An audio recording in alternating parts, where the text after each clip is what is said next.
पांडु को किसी आर्षि ने श्राप दिया था कि अगर वो किसी भी स्त्री से शारीरिक संबंध बनाएगा तो उसकी मृत्यु हो जाएगी। इसी के चलते उन्होंने कभी भी कुंती और माद्री से शारीरिक संबंध नहीं बनाए थे। एक बार महाराज पांडु अपनी दोनों रानियों कुंती और माद्री के साथ वन विहार कर रहे थे। एक दिन उन्होंने मृग के भ्रम में बाण चला दिया जो एक आरुषि को लग गया। उस समय आरुषि अपनी पत्नी के साथ सहवासरत थे और उसी अवस्था में उन्हें बाण लग गया। इसलिए उन्होंने पांडु को श्राप दे दिया कि जिस अवस्था में उनकी मृत्यु हो रही है उसी प्रकार जब भी पांडु अपनी पत्नियों के साथ सहवासरत होंगे तो उनकी भी मृत्यु हो जाएगी। उस समय पांडु की कोई संतान नहीं थी और इस कारण वे विचलित हो गए। यह बात उन्होंने अपनी बड़ी रानी कुंती को बताई। तब कुंती ने कहा कि आरषि दुर्वासा ने उन्हें वरदान दिया था कि वे किसी भी देवता का आवाहन करके उनसे संतान प्राप्त सकती हैं। तब पांडु के कहने पर कुंती ने एक एक कर कई देवताओं का आवाहन किया।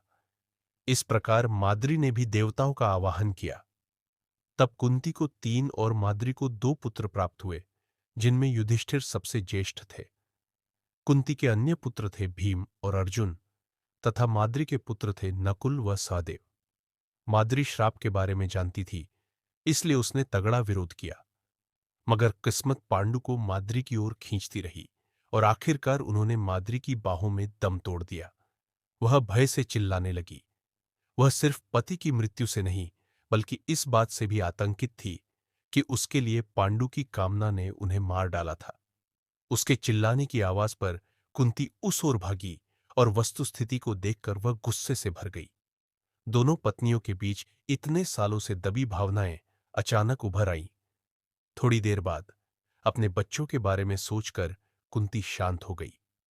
अपराधबोध और निराशा से भरी माद्री ने पति के साथ चिता में जलने का फैसला किया। कुछ देर तो कुंती ने दिखाया जैसे वह भी माद्री के रास्ते पर चलना चाहती है, मगर वह दिल ही दिल में ठंडे दिमाग से एक दृढ़ निश्चय कर चुकी थी। उसने निर्ममता से वह किया जो एक रानी के रूप में उसे करना चाहिए था। फिर आर्षियों के साथ कुंती और पांचों पांडव लगभग 16 साल बाद हस्तिनापुर की ओर चल पड़े। जब यह खबर फैली कि पांडव कुरुवंश की राजधानी हस्तिनापुर लौट रहे हैं, तो दुर्योधन जलन और नफरत से भर उठा। वह यह सोचते हुए बड़ा हुआ था कि वह हस्तिनापुर का भावी सम्राट है। उसके पिता दृष्टिहीन होने के साथ साथ उसके प्रति प्रेम में भी अंधे थे, इसलिए एक तरह से वह पहले ही राजा बन चुका था और उसे आदत हो चुकी थी कि सारी चीजें उसके हिसाब से चले। मगर अचानक से उसका एक प्रतिद्वंदी उभर आया था जो सिंहासन का कानूनी उत्तराधिकारी था। उसे यह बात बिल्कुल भी बर्दाश्त नहीं थी।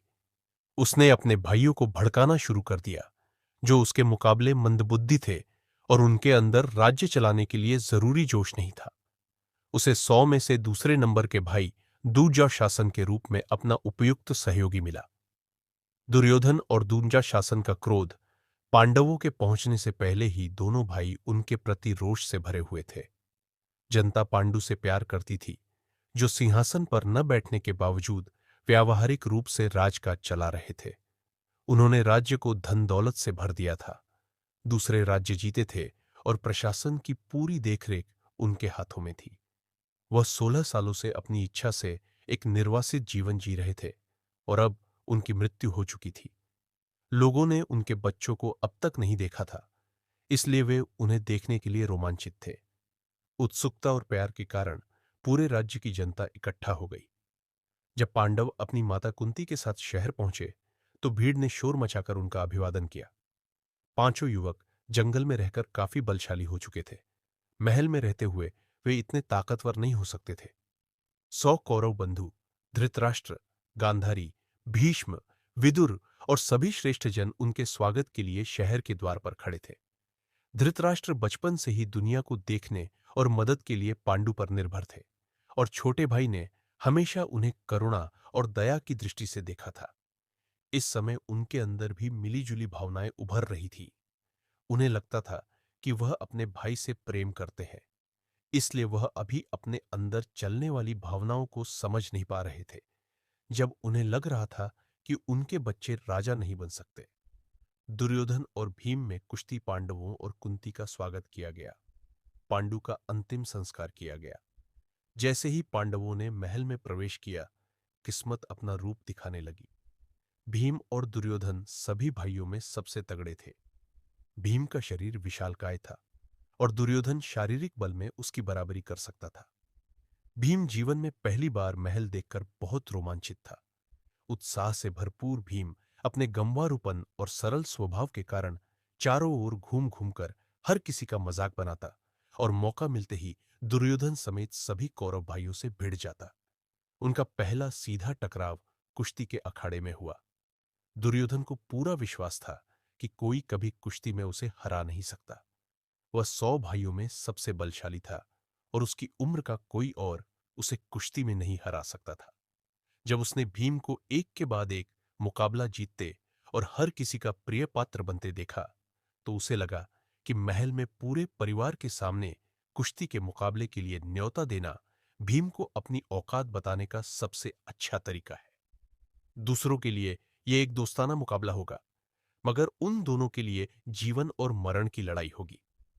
मगर भीम ने लड़ाई शुरू होने से पहले ही उसे पटखनी दे दी। दुर्योधन का घमंड चूर हो गया। हार की शर्म ने उसके गुस्से और नफरत को और भड़का दिया। अब उसके लिए अपनी भावनाओं को काबू में रखना या छिपाना मुश्किल था।